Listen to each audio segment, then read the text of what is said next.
नमस्कार, मैं हूं मनीष मणि और आप देख रहे हैं दबंग इंडिया।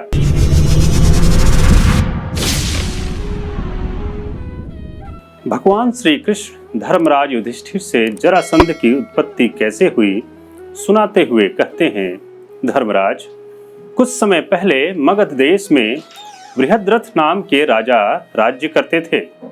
वे विशाल सेना के स्वामी, वीर, रूपवान, धनवान, शक्ति संपन्न एवं याज्ञिक थे।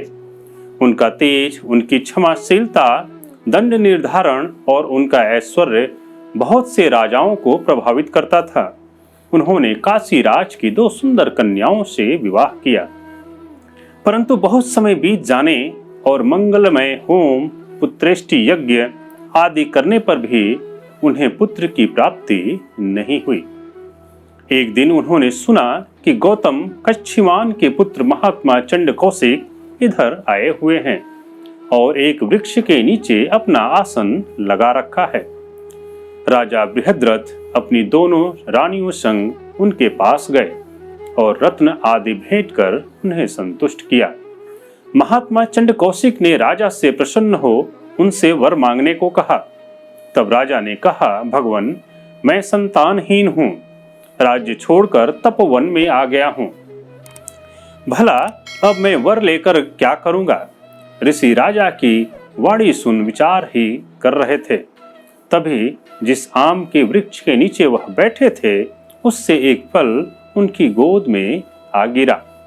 महर्षि ने उस फल को अभिमंत्रित किया और उस फल को राजा को देते हुए कहा, अब तुम अपने राजभवन लौट जाओ, शीघ्र ही तुम्हें पुत्र की प्राप्ति होगी।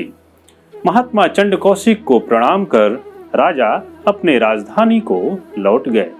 शुभ मुहूर्त में रानियों ने उस फल के 2 भाग कर एक एक टुकड़ा खा लिया। समय आने पर दोनों रानियों ने राजा को शुभ संदेश दिया।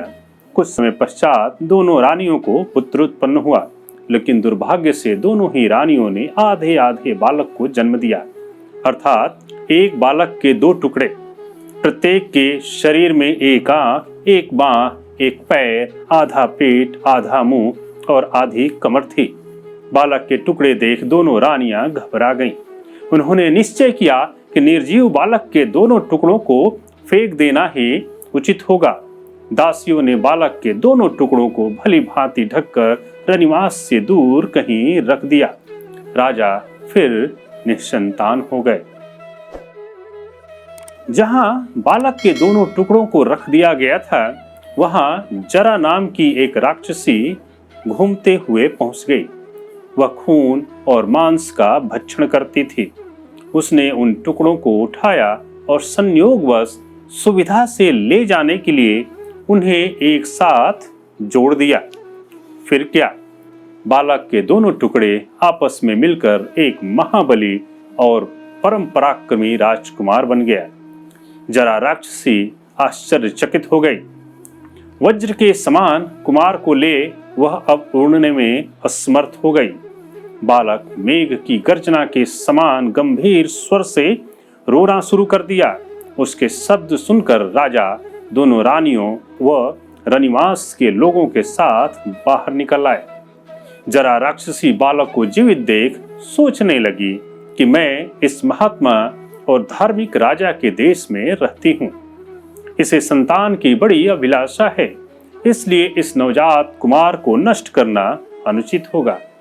जरा राक्षसी ने मनुष्य रूप धारण कर बालक को साथ में ले राजा के पास आ बोली, राजन, यह लीजिए अपना पुत्र। महर्षि के आशीर्वाद से यह आपको प्राप्त हुआ है। मैंने इसकी रक्षा की है, आप इसे स्वीकार कीजिए। यह सुनते ही दोनों रानियों ने उस बालक को अपने सीने से लगा लिया। राजा बृहद्रथ ने उस मनुष्य रूपधारी राक्षसी से पूछा, मुझे मेरा जीवित पुत्र देने वाली तुम कौन हो? इस पर जरा ने कहा, राजन, आपका कल्याण हो। मैं जरा नाम की राक्षसी हूँ। मैं सुमेरु सरीखे पर्वत को भी निगल सकती हूँ। मैं आपके बालक के टुकड़े को खाने जा रही थी, किंतु मैं आपके घर में सर्वदा सत्कार पाती रही हूँ। आपसे प्रसन्न हूँ, इसलिए आपके पुत्र को जीवित होते देख उसे आपको सौंपने आ गई। इतना कह जरा राक्षसी अंतर्धान हो गई। राजा नवजात शिशु को लेकर महल आ गए।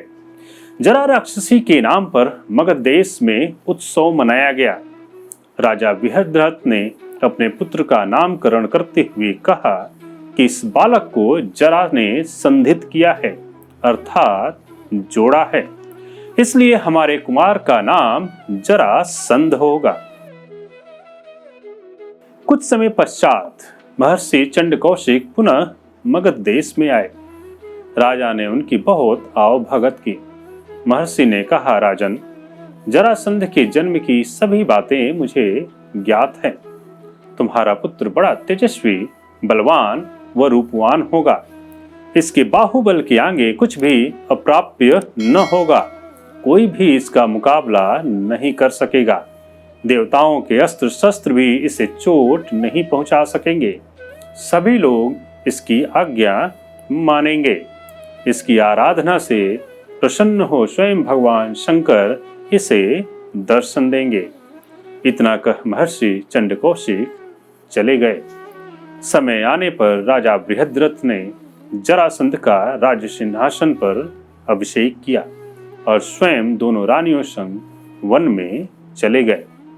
श्री कृष्ण आगे कहते हैं, हे धर्मराज, वास्तव में राजा जरासंध की शक्ति महर्षि चंडकौशिक के कहे जैसी ही है। इसलिए राजसूय यज्ञ प्रारंभ करने से पहले जरासंध की मृत्यु आवश्यक है। आज महाभारत कथा में बस इतना ही। हमारे वीडियो को लाइक करें, शेयर करें और हमारे YouTube चैनल को अभी तक सब्सक्राइब नहीं किया तो सब्सक्राइब जरूर करें। धन्यवाद।